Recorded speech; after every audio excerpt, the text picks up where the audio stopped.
రాష్ట్రంలో ఈరోజు ఒక ఆటవిక పాలన సాగుతూ ఉంది. గత 45 రోజులుగా రాష్ట్రంలో పరిస్థితి ఏమిటి అని చెప్పి ఒకసారి ఏ సామాన్యుడిని అడిగినా కూడా ఆ ప్రతి సామాన్యుడి నోట్లో నుంచి కూడా వచ్చే మాట ఒకటి, ఈ రాష్ట్రంలో లా అండ్ ఆర్డర్ లేదు, ఈ రాష్ట్రంలో ఆటవిక పాలన సాగుతూ ఉంది, ఈ రాష్ట్రంలో తెలుగుదేశం పార్టీ వారు ఎవరైనా సరే వాళ్ళు తెలుగుదేశం పార్టీ వారు అయితే చాలు, ఎవరినైనా కూడా వాళ్ళు పోయి కొట్టచ్చు, ఎవరి ఆస్తులైనా కూడా వాళ్ళు ధ్వంసం చేయొచ్చు, ఎవరినైనా హత్య చేయొచ్చు, ఎవరి మీదైనా హత్యా ప్రయత్నం చేయొచ్చు.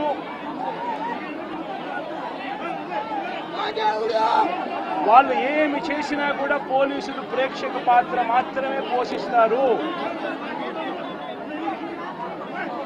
పోలీసులు ఇంకా అటువైపు నుంచి ఎవరైనా కేసు పెడితే దొంగ కేసులు వాళ్ళే తప్పు చేశారనంటూ పోలీసులు కూడా బనాయిస్తారు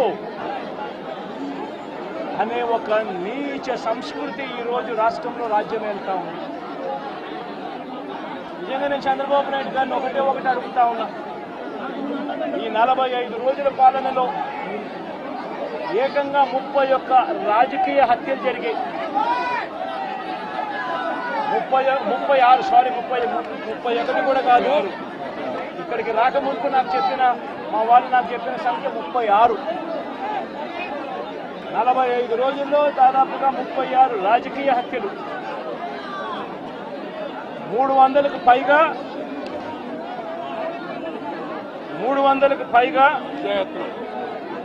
హత్యాయత్నాలు, 300కు పైగా హత్యాయత్నాలు.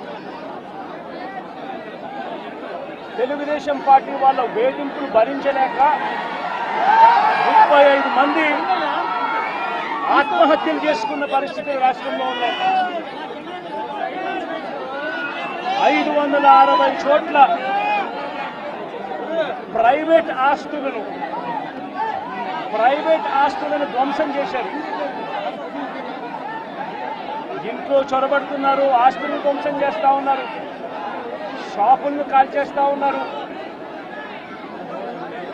వైఎస్ఆర్సీపీ సానుభూతి పరుల చీనీ చెట్లను నరికేస్తా ఉన్నారు. ఇటువంటి ప్రైవేట్ ఆస్తులు 560 చోట్ల ప్రైవేట్ ఆస్తులను ధ్వంసం చేశారు. 490 చోట్ల ప్రభుత్వ ఆస్తులను ధ్వంసం చేశారు. 490 చోట్ల ప్రభుత్వ ఆస్తులను ధ్వంసం చేశారు. ఇవి కాక 1000కి పైగా దౌర్జన్యాలు, దాడులు. 1000కి పైగా దౌర్జన్యాలు, దాడులు. ఈ 45 రోజుల్లో తెలుగుదేశం పార్టీ అధికారంలోకి వచ్చిన తర్వాత ఈ రాష్ట్రంలో ఇది లా అండ్ ఆర్డర్ పరిస్థితి. నేను అడుగుతా ఉన్నాను, ఒకసారి ఆలోచన చేయమని అడుగుతా ఉన్నాను, ఎంతటి దారుణంగా లా అండ్ ఆర్డర్ పరిస్థితి ఉంది అన్నదానికి నిదర్శనము ఈ రషీద్ కేసే ఒకటి తీసుకోండి కావాలంటే. రషీద్ కేసే ఒకటి కావాలంటే తీసుకోండి. ఈ కొత్త ఎస్పీ వచ్చిన 2 రోజులకే, ఈ కొత్త ఎస్పీ వచ్చిన 2-3 రోజులకే హత్య జరిగింది. ఆ హత్య కూడా ఏమిటి, అత్యంత దారుణంగా నడి రోడ్డు మీద ప్రజలందరూ చూస్తూ ఉండగా అమాయకుడైన వ్యక్తి,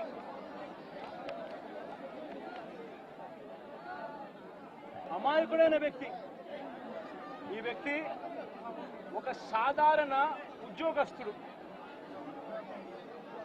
వైన్ షాప్లో తాను పనిచేసుకుంటూ, సూపర్వైజర్గా తాను పనిచేసుకుంటూ వైన్ షాప్లో తన జీవితం గడుపుతా ఉన్న ఒక సామాన్యమైన వ్యక్తి.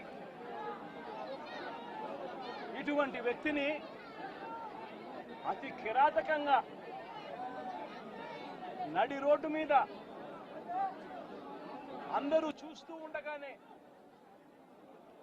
కిరాతకంగా కత్తి తీసుకొని అతి దారుణంగా నరకడము. ఆ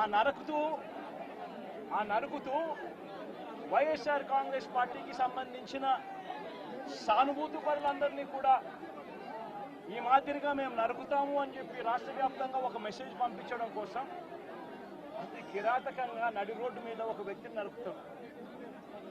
ఎంతటి దారుణంగా ఉంది అంటే పోలీసు వ్యవస్థ వీళ్ళదే. ఎస్పీ అనే వ్యక్తి కొత్తగా వస్తాడు, వచ్చిన 3 రోజుల కిందటే ఎస్పీ వస్తాడు. ఎస్పీ వచ్చిన 3వ రోజు హత్య జరుగుతుంది. ఇన్సిడెంట్ జరిగిన గంటలోపే ఎస్పీ బయటకు వచ్చి ఇది ఇద్దరు వ్యక్తిగత విషయాల వల్ల వాళ్ళకున్న మధ్యలో ఉన్న గొడవల వల్ల ఒకరిని ఒకరు చంపుకున్నారు అని చెప్పి తప్పుడు మాటలు మాట్లాడుతూ అబద్ధాలు చెప్తా ఉన్నాడు. నేను అడుగుతా ఉన్నా, ఉట్టి ఆ జిలాన్ అనే ఒక వ్యక్తి మీదనే కేసు పెట్టి వదిలేయడం ఏమిటి? ఈ ఫోటో ఏమిటి? ఈ ఫోటో కనపడటం లేదా? సాక్షాత్తు స్థానిక ఎమ్మెల్యే భార్యకు కేక్ తినిపిస్తా ఉన్నాడు ఈ చంపిన వ్యక్తి, జిలాన్ అనే వ్యక్తి. అంటే వీళ్ళ మధ్య సంబంధాలు ఎంత బలంగా ఉన్నాయి అని చెప్పడానికి ఇంతకన్నా నిదర్శనాలు కావాలన్నా? తెలుగుదేశం పార్టీ ఎమ్మెల్యే భార్యకు కేక్ తినిపిస్తా ఉన్నాడు. లోకేష్ పుట్టినరోజు నాడున వీళ్ళు కేక్ కట్ చేయడము, ఆ కేక్ మళ్ళీ ఈ జిలాన్ అనే వ్యక్తి ఎమ్మెల్యే భార్య కేక్ తినిపించడం. మరి ఇంత దారుణమైన ఇంత సత్సంబంధాలు కలిగిన వీళ్ళు, ఇది ఎమ్మెల్యేతో ఫోటో,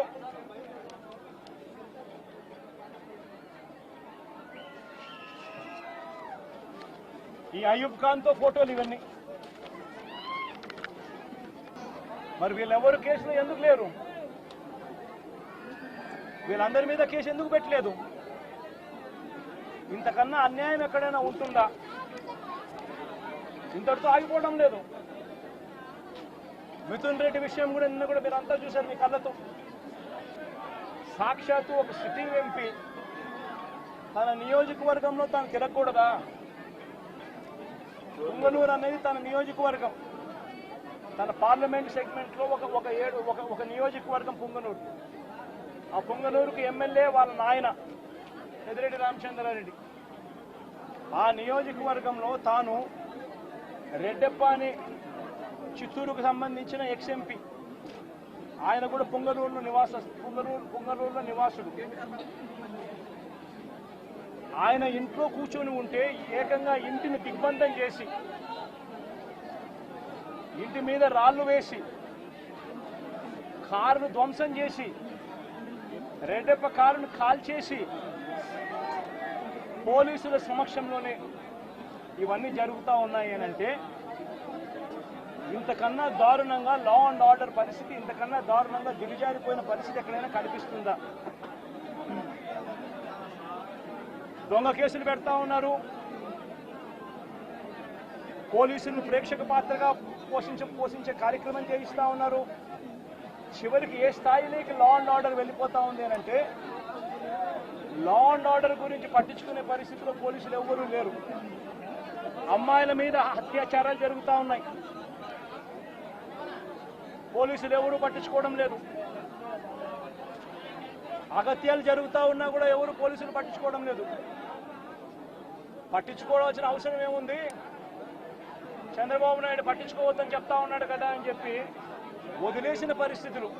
చంద్రబాబు నాయుడు అనే వ్యక్తి తప్పుడు మాటలు చెప్పి, తప్పుడు వాగ్దానాలు చేసి, ప్రజలను మోసం చేసి, ప్రజలకు ఆశ కల్పించి తాను ముఖ్యమంత్రి పదవిలోకి ఎక్కాడు. నేను అడుగుతా ఉన్నాను ఇదే చంద్రబాబు నాయుడును, ఇదే జగన్ ముఖ్యమంత్రిగా ఉంటే గత 5 సంవత్సరాల పాలన చూడండి. ప్రతి క్వార్టరు ఆ 3 నెలలు అయిపోయిన వెంటనే విద్యా దీవెన, మరుసటి క్వార్టర్లో వచ్చేది. ఈరోజు జనవరి, ఫిబ్రవరి, మార్చి క్వార్టర్ విద్యా దీవెన పోయింది. ఏప్రిల్, మే, జూన్, ఇప్పుడు మళ్ళీ జూలైలో ఉన్నాం. 2 క్వార్టర్లు విద్యా దీవెన అనేది బకాయిలు. జగనే ఉండింటే విద్యా దీవెన అన్నది ప్రతి 3 నెలలకు ఒకసారి, 3 నెలలు అయిపోయిన వెంటనే జగన్ ఇచ్చేవాడు. తల్లులకు ఇచ్చేవాడు, పిల్లలకు మేలు చేసేవాడు. ప్రతి ఏప్రిల్లో జగనే ఉండింటే వసతి దీవెన ప్రతి ఏప్రిల్లో ఒక ఇన్స్టాల్మెంట్, వసతి దీవెనకు సంబంధించిన ఒక ఇన్స్టాల్మెంట్ ప్రతి తల్లి ఖాతాలోనూ పడి ఉండేది. జగనే ఉండింటే ఈ పాటికే రైతు భరోసా రైతన్నలకు వచ్చి ఉండేది. ప్రతి సంవత్సరం జగన్ జూన్లో రైతు భరోసా అమౌంట్ ప్రతి రైతుకు క్యాలెండర్ పెట్టి మరీ ఇచ్చాడు. జగనే ఉండింటే అమ్మఒడి డబ్బులు ఈ పాటికి తల్లులకు వచ్చి ఉండేటివి. ప్రతి సంవత్సరం ప్రతి జూన్లోనూ అమ్మఒడి డబ్బులు తల్లులకు వచ్చిన పరిస్థితులు. జగనే ఉండింటే ప్రతి ఏప్రిల్లో మహిళలకు సంబంధించి, అక్కచెల్లెమ్మలకు సంబంధించిన 0 వడ్డీ డబ్బు ఈ పాటికి వచ్చి ఉండేది. జగనే ఉండింటే మత్స్యకార భరోసా అన్నది ప్రతి ఏప్రిల్ 15 నుంచి జూన్ 15 మధ్యలో క్రమం తప్పకుండా జగన్ మత్స్యకారులకు తోడుగా ఉంటూ మత్స్యకార భరోసా ఇచ్చాడు. చంద్రబాబు నాయుడు చెప్పిన అబద్ధపు మాటలతో ఈరోజు ప్రతి అక్క చెల్లెమ్మ ఎదురు చూస్తూ ఉంది. ఆ రోజు చంద్రబాబు నాయుడు అన్న మాట, జగన్ అయితే కేవలం ఒక్క 15,000 మాత్రమే ఇస్తాడు పిల్లల్ని బడికి పంపిస్తే, చంద్రబాబు నాయుడు అధికారంలోకి వస్తే 15,000 నీకు, 15,000 నీకు, 15,000 నీకు, 15,000 నీకు, 15,000 నీకు, నలుగురున్నారా మీ ఇంట్లో పిల్లలు 60,000, మళ్ళా ఇంట్లో వాళ్ళ అమ్మను చూపించి నీకు 18,000. ఇవన్నీ మాటలు మాట్లాడి ఈరోజు ప్రతి అక్క అడుగుతా ఉంది. ఎన్నికలప్పుడు చెప్పిన మాట ఏంది? ప్రతి 18 సంవత్సరాలు నిండిన ప్రతి వయసు గల అక్క, 18 నుంచి 59 సంవత్సరాలు గల వయసు గల అక్క చెల్లెమ్మకు ప్రతి నెల 1,500 ఇస్తానన్నాం. ఈరోజు రాష్ట్రంలో ఓటర్ల జాబితా తెలుసు మీకు.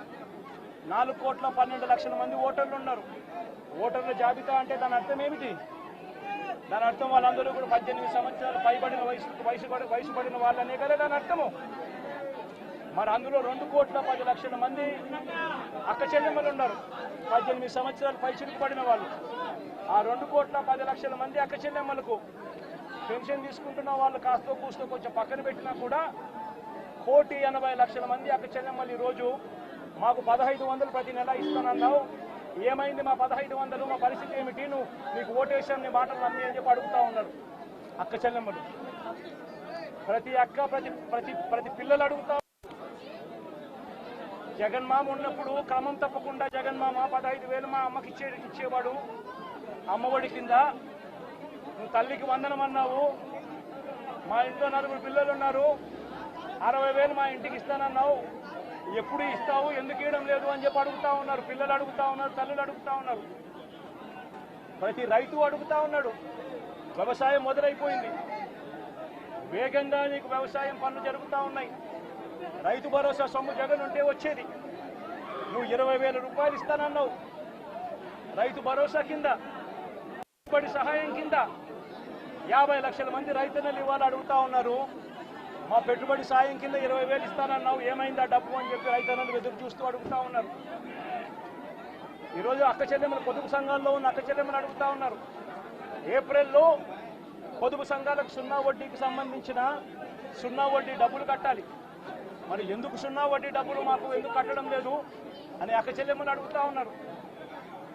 చదువుకుంటున్న పిల్లలు అడుగుతా ఉన్నారు, ఆ అక్క చెల్లెమ్మలు అడుగుతా ఉన్నారు. ఆ పిల్లలు చదివిస్తా ఉన్న అక్క చెల్లెమ్మలు, మా పిల్లలు చదువులు పోతా ఉన్నారు, కాలేజీలు అడుగుతా ఉన్నాయి ఫీజులు కట్టమని చెప్పి, సర్టిఫికెట్లు ఇవ్వమంటున్నాయి, సర్టిఫికెట్లు ఇవ్వమని చెప్పి కాలేజీలు అంటా ఉన్నాయి. ప్రజలెవరూ కూడా ప్రశ్నించే పరిస్థితి రాకూడదు అనే ఉద్దేశంతో ప్రజల్లో భయాందోళన క్రియేట్ చేసే కార్యక్రమంలో భాగంగా ఈ మాదిరిగా దాడులు చేస్తూ, ఈ మాదిరిగా అన్యాయాలు చేస్తూ, ఈ మాదిరిగా తాను దిగజారిన రాజకీయాలు చేస్తా ఉన్నాడు. ఇది నేను ఒకటే హెచ్చరిస్తా ఉన్నా. ఖచ్చితంగా వీటి మీద ప్రొటెస్ట్ జరుగుతుంది. అసెంబ్లీ రోజున, గవర్నర్ ప్రసంగం రోజున ఉభయ సభలను ఉద్దేశించి గవర్నర్ మాట్లాడే ప్రసంగంలో గవర్నర్ను ఖచ్చితంగా నిలదీస్తూ, గవర్నర్ ప్రసంగాన్ని అడ్డుతగులుతూ గవర్నర్ను ఖచ్చితంగా నిలదీస్తూ వైఎస్ఆర్సీపీ గలం విప్పుతుంది. దాని తర్వాత ఖచ్చితంగా మళ్ళీ మంగళవారము వైఎస్ఆర్సీపీకి సంబంధించిన ఎమ్మెల్సీలు, ఎమ్మెల్యేలు, ఎంపీలు, రాజ్యసభ సభ్యులు, లోక్సభ సభ్యులు అందరూ కూడా ఢిల్లీకి వెళ్తారు. వెళ్ళి బుధవారము ఢిల్లీలో